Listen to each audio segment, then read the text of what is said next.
She said she doesn't know how to burp. She doesn't know how to burp. I literally thought she was trying to say burpee. She was saying burp. Oh, okay. Does she not poop either? Like, you ever watch The Interview? No. It's about Kim Jong-un, but it's a funny movie. I don't know who these people are. Kim Jong-un is the supreme leader of North Korea. They lead the people to believe that he's like a god. So they say that He doesn't poop. he doesn't have a butthole. All right, folks, here we go again. Welcome back to the Coach Cool Down podcast with Jeff and Alicia.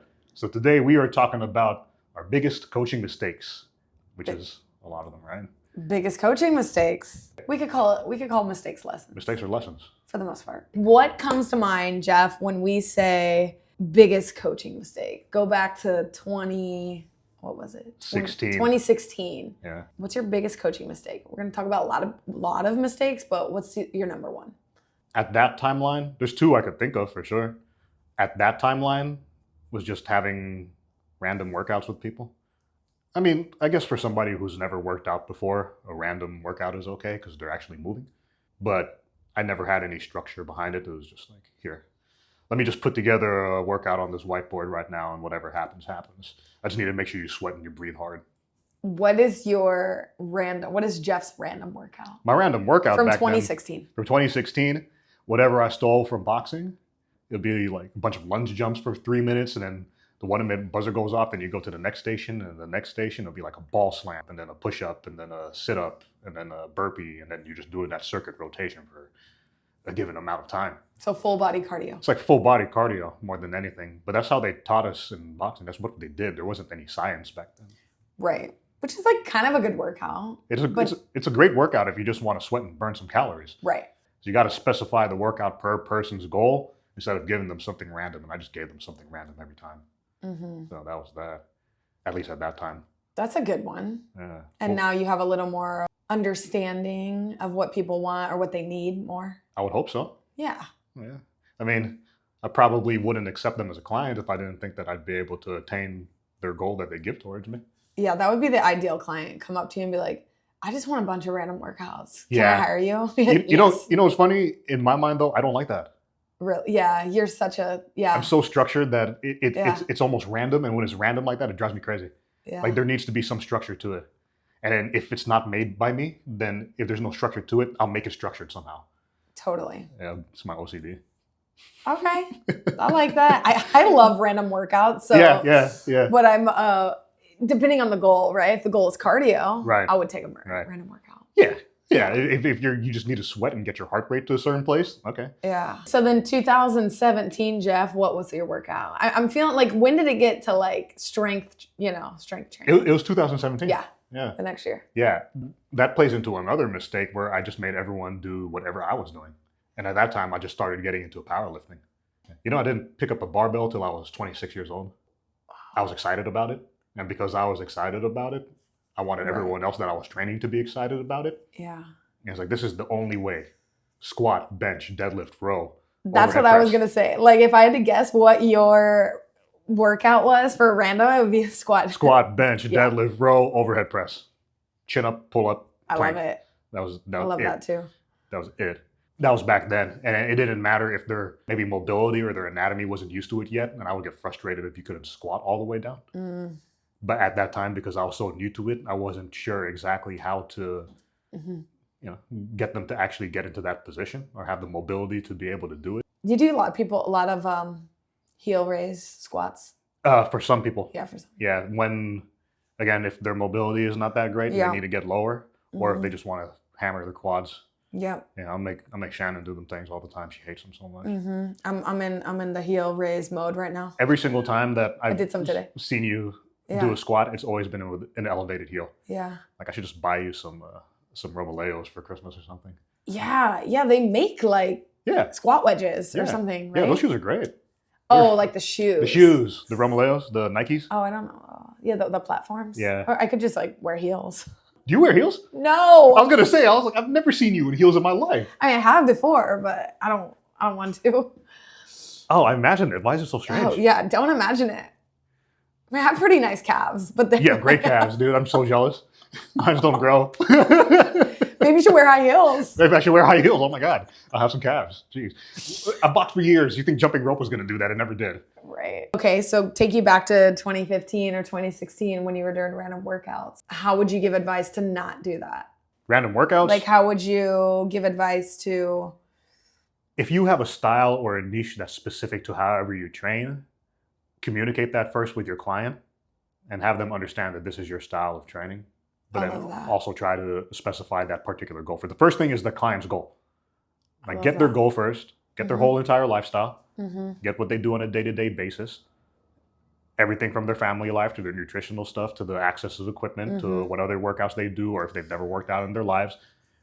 Get that goal, get all that information down first, and then specify a workout towards them. But then if they're just fresh off the couch, make it as basic as possible because having them do 10 half little baby quarter squats is going to smoke them. Don't work them out too hard. Right. I've done that.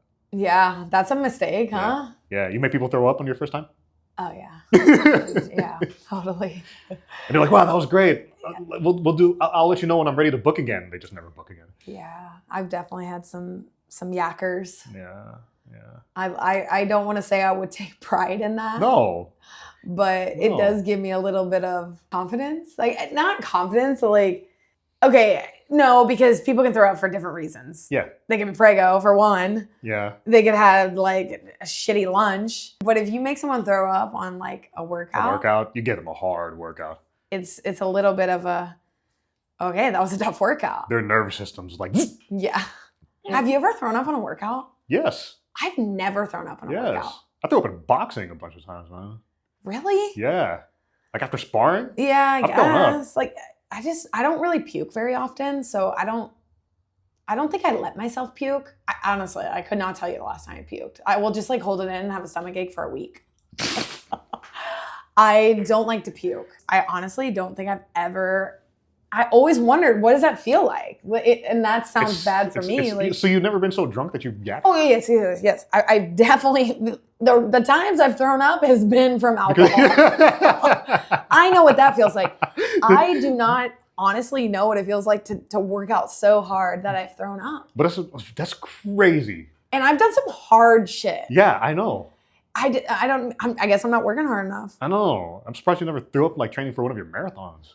That's different though, because you're smarter. Yeah, I would like to say that I fuel the proper way. You know what? That's also a coaching mistake. Is don't fall into the belief that if you make somebody throw up in their workout, that you just gave them a really good workout. Right. You don't want that to happen all the time. Right. It happens once. That's understandable. Yeah. Right? But it's like one chip on your shoulder is fine. That's a good workout, but don't do it all the time. Don't try to make it happen intentionally. Absolutely not. I think it depends on people's body. Okay. I think some people like tend to throw up easier. Yeah.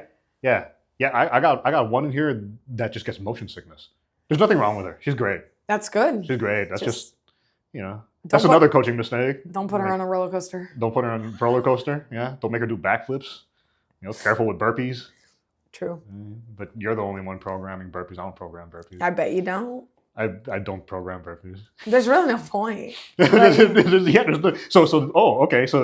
there's another. Is that a coaching mistake? People think there's a point to burpees?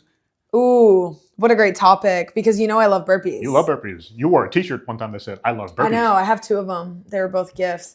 I wouldn't say it's a mistake. I think obviously burpees get the heart rate up. I think it could be a great little warm up. It could be a great little cool down. Yeah.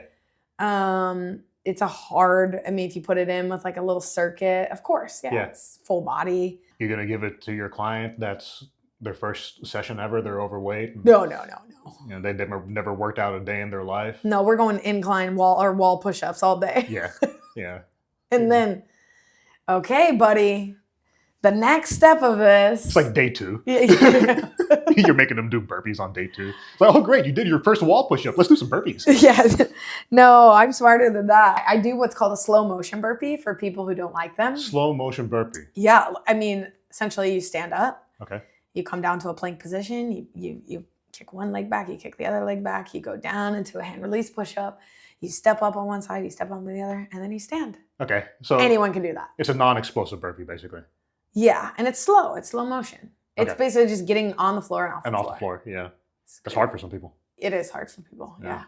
So maybe somebody who hasn't worked out in a while, Yeah. I would do a slow motion burpee, or I would like not call it a slow motion burpee.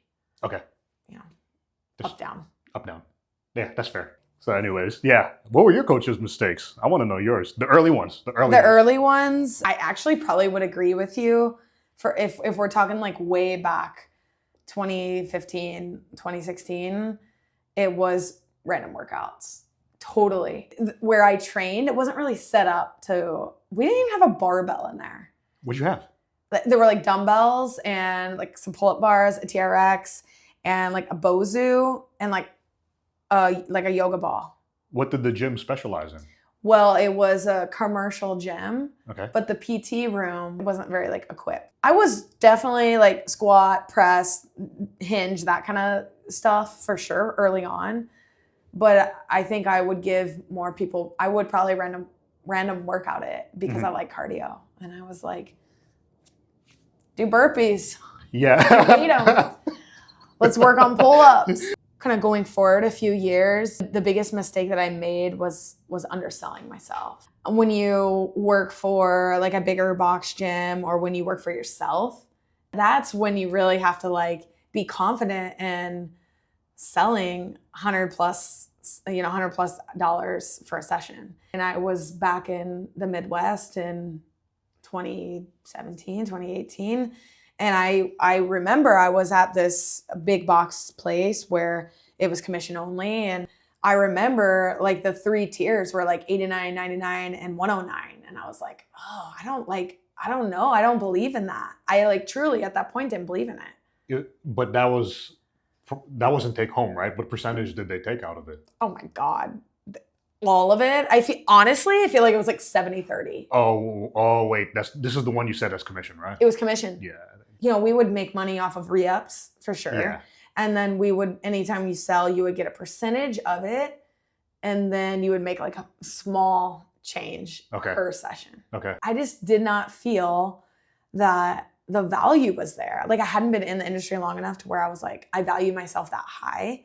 Like I didn't know people spent money like that on training. Like you're talking thousands of dollars a month. So did you feel like you had almost imposter syndrome in a sense? Mm-hmm. Yeah.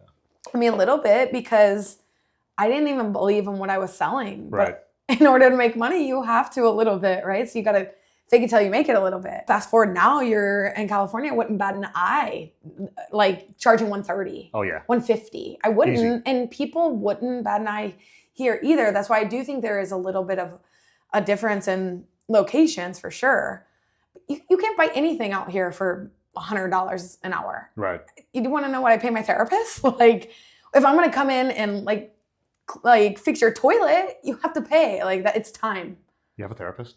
Yes. Oh yeah, that's right. You do have a therapist. Of course. I remember. Okay. My girl. Yeah. Love her. All right. Cool. But she takes all my money.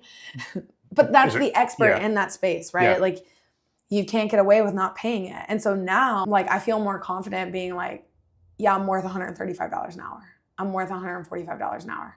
Not that I'm even in that world anymore of like one-on-one training. So it doesn't really matter. Yeah. But when it did come to the time where I was like, I've had people be like, you need to charge more. Right. I'm like, oh, thanks for the raise. So now if you were to train again, I'm pretty sure you're charging that top highest tier that you could possibly charge in this. I think both of us can. Yeah. As long as we've been doing it. Yeah. It depends on the situation, right? It depends on where I'm training. If, like I said, if I'm taking the whole cut, it does depend on like that person's income. I do take that into account. Yeah. For sure. If I want to work with them. Mm-hmm. So, yeah. Yeah, too many factors that go into it that you just wouldn't be able to answer unless you're in that situation itself, right? Mm-hmm. Yeah. Like how many times a week? Right. How long are you going to do this? What else am I going to give you? Right. Yeah. It gets a little hairy. I have another one too that we can, I'm curious because I know this probably affects you, is cancellation policies. Oh, yeah. Interesting. Like from a one-on-one, I would say early on, I was so lenient with it because... Oh, yeah. Yeah, you can't help it. You know? And it would still, to this day, be hard. Like if you're working for yourself, like it's hard because you have relationships with these people. But if you don't set the boundary up front, they'll do it often. Mm-hmm. I think they could get away with it every time. you wouldn't give anything back from that session, right? It depends on the time frame, right? Yeah, I think I would. Okay, again, it depends. Like, if you're not set up in a place, like in a gym, that does it automatically for you, that charges a fee, or that it charges no matter what, if it's you one-on-one, you're working for yourself, I would probably like lessen the load, and at least I would still take something, but I probably wouldn't take the whole thing. Maybe. Unless this person has a pattern. Yeah. Yeah, when they have a pattern, It's your time. it's your time. I feel like almost in a sense you also have to know that person that you're training. You'll see it though, Mm-hmm. right? But I used to never charge, a fee if people were to cancel. I'm like, it's okay, don't worry about it. Yeah. Right? Because you're just scared to, press the wrong button. Value You just- yourself. Really? Really. Yeah. It legitimate. It makes you a little more legit. Right. Yeah. So the key is to communicate that early on. Whatever your policy is, as long as you go out there with it. If anyone's listening right now, 24-hour notice, you're okay. Yeah. But if you cancel on me an hour before our session, sorry, buddy. Yeah. Sorry. Take it. I'm taking it. Yep. I'm taking it. I got set up. I drove to where I need to go. I got ready. I shed that time. It could have been used for somebody else. Mm-hmm. You don't show up, I don't make any money at all. So you have to understand that situation coming from a perspective of we're still running a business here, as friendly as we may be with each other. I get when someone has an emergency though. Yeah. Right? There's always life. I've been lucky enough that everyone I work with now, if they cancel on me, something really sucks. Something in their day really sucks. And it's just they're not trying to get out of the situation, and they're not trying to get off on me. I know for a fact that either they're really sick or there was definitely an emergency somewhere there. If a client cancels on you, don't say anything at first. Just message them, tell them it's okay, I get it. I'll see you on the next one. But when they do come in, try to figure out what happened and see if you can kind of piece it together. Ask questions. Yeah. Yeah. And then you'll start to see the patterns that if it's a good pattern or if it's a bad pattern. Exactly. Yeah. Then you can have that conversation later. Yeah. That's a good lesson. What about common mistakes across all coaches? Like assuming clients just know what to do. Yeah, I still make that mistake to this day sometimes. Yeah. I'll teach a class, I'm like, oh, it's just a goblet squat. Everyone knows how to do a goblet squat. But then maybe since this person doesn't know how to do a goblet squat, and I get checked real quick. I see it happening, and I'm like, okay, it's not as fundamental as it may seem. Oh, this is a good one. Not properly prepping for class. I mean, that should be something that I'm sure everyone has gone through, but you cannot make a habit of it. No. Unless you're someone that can just wing it crazy. You which can't just wing it. Even with winging it, like you still need to have some form of preparation. Are you talking about, what's the context here though? Is it a group class that you're teaching? I guess you it have could to be either. Okay. I mean, have you ever gone to like a one-on-one session and just... And just randomly on the fly? No, Yeah. Absolutely not. Yeah, you wouldn't. Absolutely not. You know me too well. I know. There's no way. There's no plan. It's like, what are we doing here? Right. I definitely would not like to do that. I would definitely say I could do that. Yeah. But it's you have to really know your client. Exactly. Or if it's someone who like you're working on progressive overload stuff. And you're like, okay, we know what we're doing today. Yeah. But are you going to remember how much they lifted last week? That has to be on It paperwork. has to be written down. You will face that situation though. Many times you'll have a program that's already set, but you'll come in and there's a determining factor that maybe ditches that entire program. Totally. That's Injuries. such a good point. Injuries, or say you work at a gym and like 5 other trainers are using what you need to use. The one that I come across the most, hands down, is periods. There you go. Menstrual cycle changes an entire workout sometimes. Oh, can you speak about that? Yeah. I'm asking you to speak about it. The male in the room. I train a lot of female clients. Mm-hmm. So at some point you have to learn about that.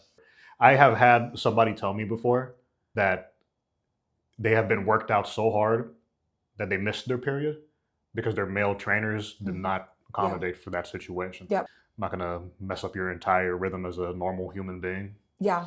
Right, for a workout. And then it's funny because I'm preparing for that this week because half my clientele is going to be on their period this week. What, they're all cycling They're all together? aligned. No, like half of them. And I program it directly. Even on my spreadsheets, it's like color coordinated per each week. It's red. It's red. The week after, like when it's like dying down, it's like maroon. It's pretty accurate. The ovulation week's straight up green.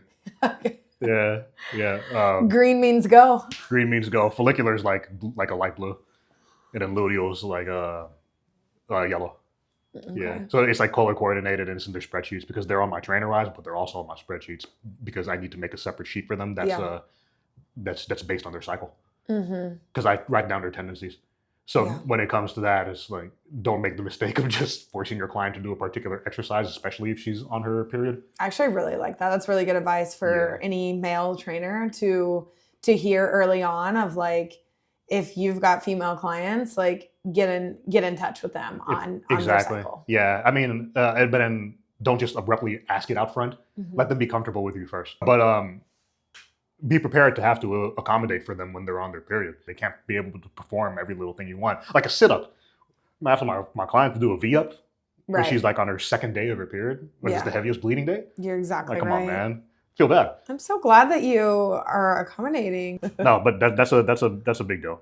Yeah, so that's something to take note of. Is there any other mistakes that we need to talk about though? We programmed poorly at certain points. Random programming. Random workouts, underselling yourself. Not adhering to cancellation policy. Yeah, I mean, which is part of underselling yourself, honestly. Oh, I like this one though. Have you ever let your own ego drive your decisions for training? No. Yeah. I mean, I'm not sure. Have you? Yeah. Okay, give me an example. Expecting my clients to have the same numbers as me Oh, yeah, no. just because of their size. Like, as a big dude, you could Okay. probably be able to squat 500. Where does that come from for you?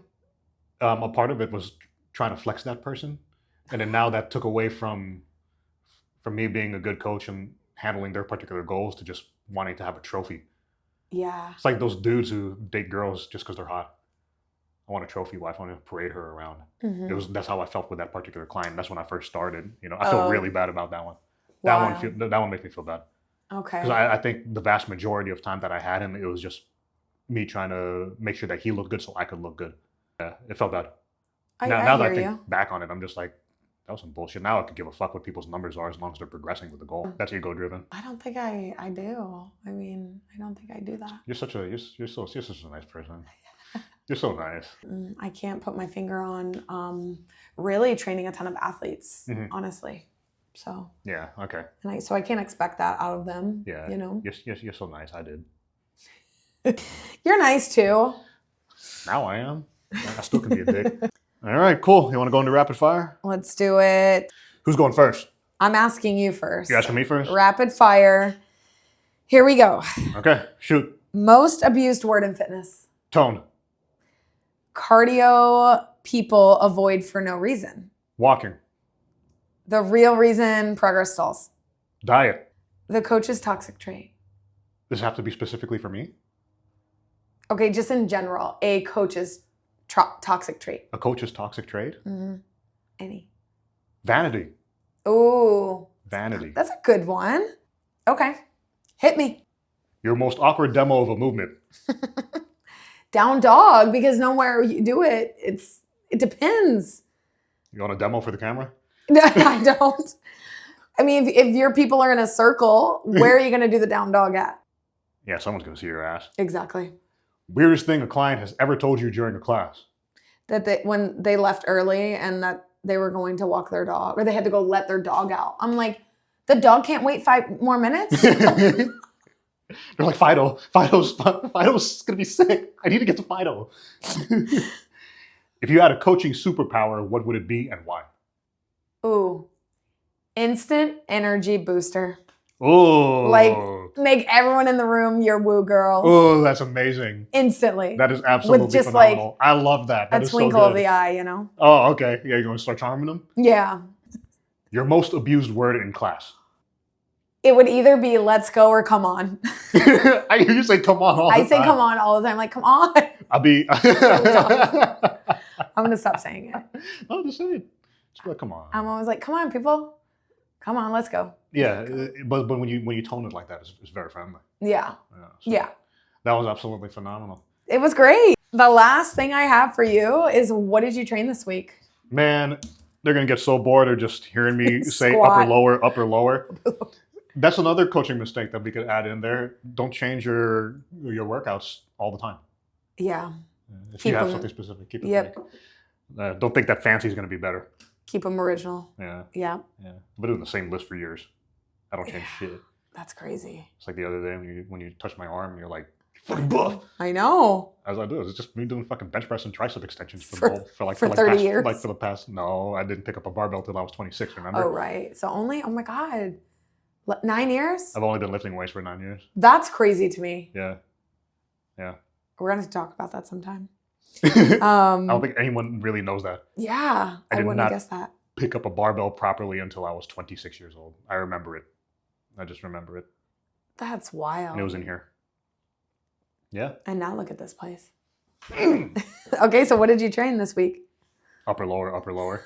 What about core? No core? For core, I do straight leg raises or hanging leg raises, pardon. Okay. That's one of my favorites. And then regular sit-ups but weighted. Nice. Yeah. I don't do anything fancy for core. Yeah. What did you train this week? I ran 10 miles yesterday all at once. God. And I'm really happy about it because I was Nice. feeling a little injured on my shin and it feels better. But I did a lot of rehab this week for my shin specifically. So just stupid stuff. I put like a band on the squat rack. I have a squat rack in my garage now. And I just did some like outies and I rode my my bike, my Concept Erg bike that I just got, and I've got some stuff now, so I've just been doing the thing, you know. You're literally a cardio queen at this point. I do like cardio, but I did do a lot of legs. I did legs probably like 3 times this week. Oh hell yeah! Because I've really been trying to strengthen my calf and make sure I'm not injured. So. What was your favorite leg exercise of the week? Do you know? All right, deficit lunges. I'm into deficits right now. I love deficit lunges. Those are amazing. I'm into them right now. Love them. Because I wanted to give like the classes something different. That was and great. So I've been thinking about it. And I did them in my garage with like some weight. And so I would reverse back and then on the way up, knee drive and overhead press. Oh, so you went as far as that. Yeah. Okay. Fuck. Yeah. I just thought about myself doing it. I'm like, the whole time I would just be dying because of the balance alone. Yeah. I've been doing lots of balance stuff. But yeah, I would say out of the couple weeks that we've been recording, that was the best training week I've had. So it's funny, our dynamic, because you're like a cardio queen and I'm just like a fucking gym bro. I know. I'm pretty basic. But I'm trying to be more gym bro-y. Well, Jeff, I think that's a wrap. What do you think? Yeah. I think that was absolutely phenomenal. Thank you, Alicia. It was a really great conversation along our life lessons in training and coaching. And if you like what you heard, to everyone that's listening, like us, subscribe to us, comment to us, share this podcast with someone that you think could benefit from it. And we will see you in the next episode. Goodbye. Bye.